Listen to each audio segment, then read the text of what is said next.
Hello guys, आजको हामी भिडियोमा चाहिँ त्यो ट्रेडिङ हललाई कम्प्लिट हेर्न गइरहेका छौँ। ट्रेडिङ हलमा हल्का डेकोरेसन गरेर त्यहाँ भिलेजरहरूलाई थपेर तिनीहरूलाई म्याक्स गर्ने काम गर्छौँ। यो चाहिँ हाम्रो भिलेज हो। म चाहिँ अहिले ट्रेडिङ हलमा छु। मैले ट्रेडिङ हलमा चाहिँ यति चाहिँ यो फ्लोरलाई चाहिँ चेन्ज हानेँ। यो चाहिँ कहाँ रेस्पोन्ड भयो, यो फ्लोरलाई चेन्ज हानेर यति चाहिँ बनाइदिएँ आफूले। अर्को बेडहरू ल्याएर थपिदिएँ अनि मैले स्टोन पकाउनलाई राखिदिन्छु। स्टोन म चाहिँ अब यसको स्टोन ब्रिक बनाएर यसको वालहरूलाई सब चेन्ज गर्ने सोचेँ। अब हेरौँ जुन चाहिँ राम्रो देखिन्छ उतैले नै अब चेन्ज हान्छु म। 3टा एमरल्ड 24 एमरल्डले चाहिँ यसको स्टोन ब्रिक बनाऊँ। यो भित्तोभरि स्टोन ब्रिकहरू हालिदिनु। यो स्ल्याब बनाएर त्यो एउटा उस जस्तो बन्नु पर्यो। त्यो के भन्छ त्यसलाई, नाम बिर्सिनु त्यसको मैले। त्यो के साइडको पिल्लर जस्तो देखिने चिजल स्टोन ब्रिक। त्यो अगाडि जब ब्लक हाल्यो। जब ब्लकको साइडमा हाल्दा चाहिँ कता देखिन्छ जस्तो लाग्छ मलाई। हेरौँ डेकोरेसन बनाउँदैछु आफैले। अब कस्तो हुन्छ नल्लाको काम छैन यो। नल्ला स्पुनहरू केही काम गर्नु नल्ला नल्ला हो यो। यहाँ पहिला फुटाउने हो।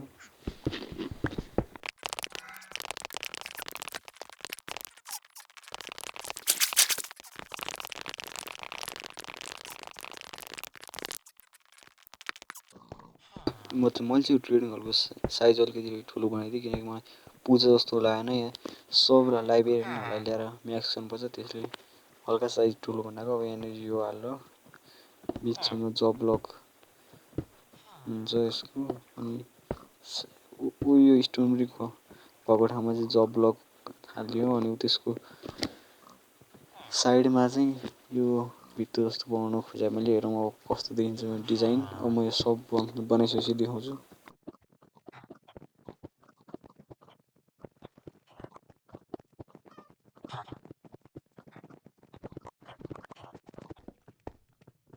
मैले चाहिँ बनाइसकेँ। डिजाइन चाहिँ यस्तो देखेको। त्यो बिचमा चाहिँ जब ब्लक हाल्यो। साइडमा पिल्लर जस्तो खतरा देखिन्छ जस्तो लाग्छ। अब हेरौँ यहाँ सुरुमा यो फ्लोरलाई चेन्ज हाल्नु। यो स्ल्याब नै हाल्छु स्प्रुसको।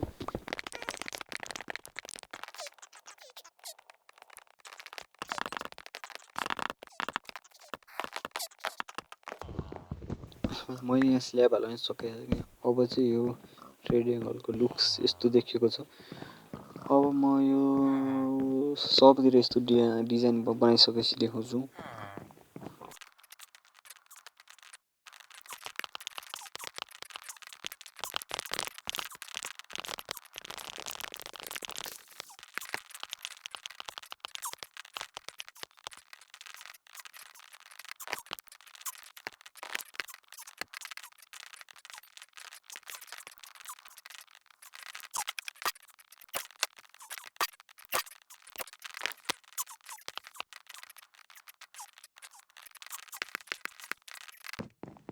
मैले सबतिर हालेर जब ब्लकहरू हालेर राखेँ। यस्तो देखिएको छ अहिले चाहिँ। पहिला चाहिँ दिन पार्नु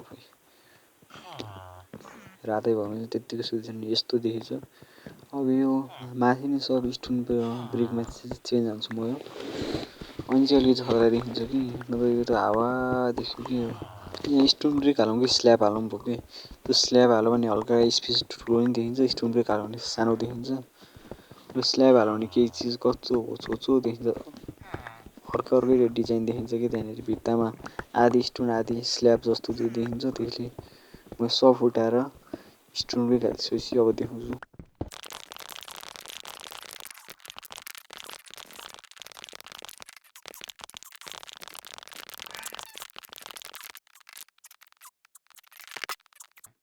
फाइनली मैले स्टोन ब्रिकहरू हालिसकेँ। अब चाहिँ हाम्रो ट्रेडिङ हलको लुक्स चाहिँ यस्तो देखिएको छ। यसलाई भित्र हालिदिउँ न। यहाँनिर सबलाई यिनीहरूलाई फुटाएर भित्र हाल्न बन्द गर्ने हो कि यसरी टक्क पारेर हाल्यो। सबलाई यस्तो गरेर उतैले फोर्चुन ठुकिदिन्छ। सबलाई लाइब्रेरियनहरू नि बनाउनु हो। पहिला चाहिँ महिनाको ब्रिडिङ गर्नु पर्यो। यो सबतिर बेड हाल्यो। भिलेजरको आबादी अलिक बढाउनु पर्यो। यतिले त पुग्दैन नि।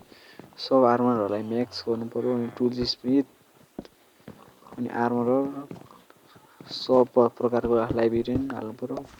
यसलाई नि बन्द गरिदिउँ न यहाँ सुरुमै। सबैलाई बन्द गरेर राखेपछि आनन्द हुन्छ क्या त, पछि झ्याउ हुँदैन फेरि। टक्क गयो यिनीहरूको ठाउँमा, ट्रेड गर्ने ठाउँमा टक्क ट्रेड गरौँ। अनि माथि नै एउटा यस्तो देखिन्छ यता साइडको उता साइडको स्टोन पनि हाल्दा ठिक छ। कुन चाहिँ ठिक छ यसलाई नि भित्र हाल्ने है अहिले। दुइटा भिलेजर चाहिँ बाहिर राखेर ब्रिडिङ गर्न छोडिदिनु पर्यो तिनीहरूलाई चाहिँ। एउटा चाहिँ यहाँ खोइ त अरू एउटाभन्दा भिलेजर रहन्छ त अब यो एउटालाई फेरि खोलिदिनु पर्यो यसलाई ब्रिडिङ गर्नुलाई। यिनीहरूले ब्रिडिङ गरेर यिनीहरूको आबादी बढाउँछन्। यिनीहरू दुइटा माथि पुरै भरोसा छ मलाई। पहिला ब्रेड दिउँ यसलाई अलिकति, ब्रेड नै रहेछ फेरि किनेर आउनु। 7वटा दिए पुग्छ होला। माथि गएर ब्रेड किनेर आउने बेलासम्म यिनीहरूले आबादी त बढाउनु पर्दैन। माथि अड्किरह यसलाई नि भित्र होलिदिउँ न यहाँनिर ट्रेडिङ होला।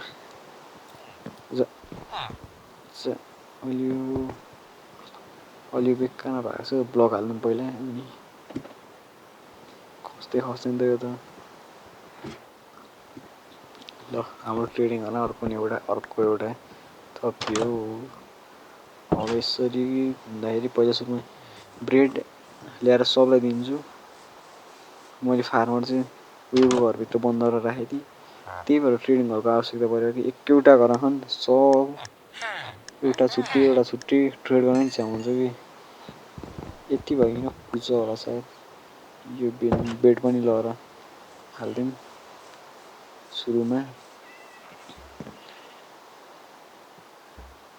यो लाइब्रेरियन चाहिँ कहाँ भन्नु, यसलाई के निकाल्ने त्यो त मैले तल राखेको पऱ्यो बनेछ। यो पनि यो नल्लालाई मारौँ न पहिला। यो नल्ला काम आएको छोडौँ। अहिले भिलेजर इनफ पुग्ने छ हामीलाई। कहाँ ट्रेडिङ अलिक बिर्सिनु भयो कहाँनिर माथि उयो घरको तल चाहिँ हो क्या तल जाउँ। अब म यस पछाडि चाहिँ आइरन फार्म बनाउँछु। हामीलाई भिलेजरहरूलाई म्याक्स गर्नलाई आइरनको लास्टै आवश्यकता पर्छ। त्यसले मेरो नेक्स्ट टास्क भने आइरन फार्म बनाउने हो। अब म यिनीहरू सब भिलेजरहरूलाई बेडहरू हाम्रो साइडको भिलेजबाट ल्याएर सब ब्रिड गरेर भिलेजरहरू ठुलो भएपछि देखाउँछु म।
मैले चाहिँ बेडहरू सब बनाइसकेँ। अब यो सबलाई बेडहरू प्लेस गरेर म आइरन फार्म बनाउनपट्टि जान्छु। अनि आइरन फार्म बनाइसके पछाडि चाहिँ आइरन फार्म बनाइसक्दाखेरि यिनीहरू नि उस हुन्छन्। अनि सबलाई बन्द गरेर सुरुमा म आर्मर म्याक्स गर्छु। अनि त्यस पछाडि चाहिँ अरू म्याक्स गर्नुपर्छ। यत्रो भिलेजर भए त इनफ पुग्छ होला हो। यो पुग्नुपर्ने हो यतिले त। तर एउटा ठाउँ चाहिँ सानो पुस हुने बित्तिकै यो बेडहरू फुटाएर म उता साइडमा नि बनाउँछु, सब साइडमा बनाउँछु। मलाई योभन्दा बढी आवश्यकता चाहिँ अब के लेदरको आवश्यकता पर्यो कि हग्लिङ फार्म बनायो भने लेदर नि आउँछ। यसको अगाडि म आइरन फार्म बनाउँछु, त्यसबाट एउटा हग्लिङ फार्म बनाउँछु। यो भिडियोको लागि चाहिँ यति नै।